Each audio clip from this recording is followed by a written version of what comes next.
JT Ramarao, AP ప్రజా సంఘాల JAC అధ్యక్షులు. గత 4 దశాబ్దాలుగా ఒడిషాతో మాకు ఇబ్బందులు, సమస్యలు వచ్చాయి సార్. మా నిరుద్యోగులు, విద్యార్థులు ఒడిషాలో రైల్వే ఉద్యోగాలకి పరీక్షలకు వెళ్ళినప్పుడు సర్టిఫికెట్లు చింపేసి భౌతిక దాడులకు పాల్పడుతూ మమ్మల్ని 4 దశాబ్దాలుగా అక్కడ రాచి రంపాన పెట్టారు. ఇప్పటికీ కూడా ఆంధ్రప్రదేశ్ ప్రభుత్వం ఒడిషాతో సాఫ్ట్ కార్నర్గానే ఉంది.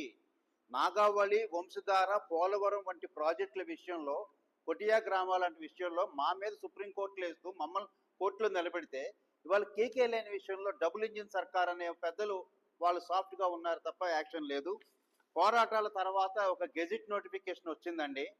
ఈ గెజిట్ నోటిఫికేషన్ మేము స్వాగతిస్తున్నాం, సంతోషం, బాగుంది. కానీ ఇందులో అనేక ఇబ్బందులు, లోటుపాట్లు, సమస్యలు వచ్చాయి. వాళ్ళు విభజన బిల్లులో ఉంది కాబట్టి క్లియర్ చేశారు, లేదా సుప్రీంకోర్టు వాళ్ళు అడుగుతారు కాబట్టి క్లియర్ చేశారే తప్ప మా మీద ప్రేమ అంతగా నాకు కనపడడం లేదు. విశాఖ రైల్వే జోన్ వచ్చిన తర్వాత ఒక వెబ్సైట్ కూడా ఇప్పటికీ లేదు. ఇప్పటికీ కూడా విశాఖపట్నంలో ఉన్న ఒడిషా అధికారులు ఖజానా ఖాళీ చేస్తున్నారు, వాళ్ళు లూటీ చేస్తున్నారు, పారిపోతున్నారు. నిధులు ఈ టెండర్, ఈ ఆక్షన్, ఈ పేమెంట్ వంటి వాటితో రేపు సాయంత్రంలోగా టెండర్లు క్లోజ్ చేసేయాలని డెడ్ లైన్లు ఇస్తూ 24లోగా, 25లోగా, 26లోగా, 27లోగా టెండర్స్ ఇష్యూ చేస్తూ కోట్లాది రూపాయల ధన ప్రవాహం జరుగుతూ ఉంది. అరే ఎక్కడ ఎవరికి చెప్పాలో అర్థం కాని పరిస్థితిలో ఉన్నాం మేము. అసలు మరీ ఈ రకంగా ఇంత దోపిడీ అనేది తెలియదు. మరీ ముఖ్యంగా మా ఆరాటం ఏంటంటే 470 కిలోమీటర్లు ఉన్న కేకే లైను, ఐరన్ ఓర్ కానీ, సరుకు రవాణా కానీ, టూరిజం కానీ అత్యధిక ఆదాయాన్ని తెచ్చిపెట్టే కేకే లైను కట్ చేసి, ఆనాడు హైదరాబాద్ కట్ చేశారు, ఇవాళ కేకే లైన్ కట్ చేశారు. నేను దయచేసి గెజిట్ నోటిఫికేషన్ల మార్పులు చేర్పుల్లో కలపమని మేము కోరుకుంటా ఉన్నాం. ఆనాడు ప్రత్యేక హోదా ఉద్యమానికి ఎవరైతే కొన్ని శక్తులు ఉరివేశాయో అవే శక్తులు ఇవాళ రైల్వే జోన్, విశాఖ కేకే లైన్తో కలిపి ఉద్యమానికి కూడా ఉరివేస్తూ ఉన్నాయి. ఇంత దురదృష్టం అంటే అసలు ఎవరికి అర్థం కావట్లా. అసలు రైల్వే జోన్ ఏంటి అన్నది ఎవరికి తెలియడంలా. విచిత్రమైన అంశం ఏంటంటే రైల్వేలో ఒక పనికిమాలిన నిబంధన ఉంది. ఎక్కడైనా జాయిన్ అయితే ఒక 5 ఏళ్ళు 10 ఏళ్ళు మీరు అక్కడే పనిచేయాలని.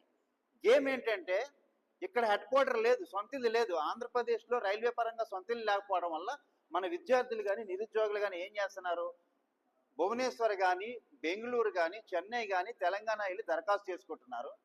అక్కడ దరఖాస్తు చేసుకుంటే మేమేమో నాన్ లోకల్ అవుతున్నాం. బెంగాలోడు, బీహారోడు, ఒడిషాోడు, విశాఖ వాసులు, ఏపీ వాసులు అవుతున్నారు. ఇవాళ ఇది బీహార్ రాజధానా, ఆంధ్రప్రదేశ్ రాజధానా?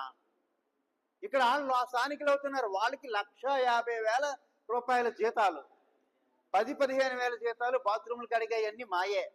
మాకు పోటీ ఎవరు లేరు, మేమే. 10-15 వేల రూపాయల ఉద్యోగాలు మాకిచ్చి విశాఖ రైల్వే జోన్ వచ్చిన తర్వాత కూడా 1,50,000 అంటే పెద్ద ఉన్నత స్థాయి ఉద్యోగాలు వాళ్ళే వెళ్తున్నారు. ఇవాళ వైజాగ్లో రైల్వే జోన్ కార్యాలయంలో మొత్తం డోర్స్ క్లోజ్ ఉన్నాయి. QR code entry, police entry, security entry, మమ్మల్ని లోనికి రానివ్వడం లేదు. బీహార్లో ఉద్యోగాలు ఇచ్చి ఏపీలో పనిచేయమంటున్నారు, బెంగాల్లో ఉద్యోగాలు ఇచ్చి ఇక్కడ పనిచేయమంటున్నారు. మరి ఏపీ పిల్లలు ఏం కావాలా? ఇక్కడ నారాయణ, చైతన్య ర్యాంకులు ర్యాంకులు ర్యాంకులు అంటారు, కోర్సులు అంటారు. విద్యార్థులు 10 సంవత్సరం బయటకు వస్తున్నారే. నేను మళ్ళీ కోరుతా ఉన్నాను ముఖ్యమంత్రి చంద్రబాబు నాయుడు గారిని, పవన్ కళ్యాణ్ గారిని, అయ్యా అమరావతిలో రైల్వే విడిభాగాల పరిశ్రమ, జనరల్ బోగిలు కానీ, ఏసీ బోగిలు కానీ, మెట్రో కోచెస్ కానీ తయారు చేసి పరిశ్రమ వస్తే 50,000 మందికి ఉద్యోగాలు ఇవ్వచ్చు. 50,000 మందికి మరొక స్టీల్ ప్లాంట్ లాగా దీన్ని మార్చే అవకాశం ఉంది.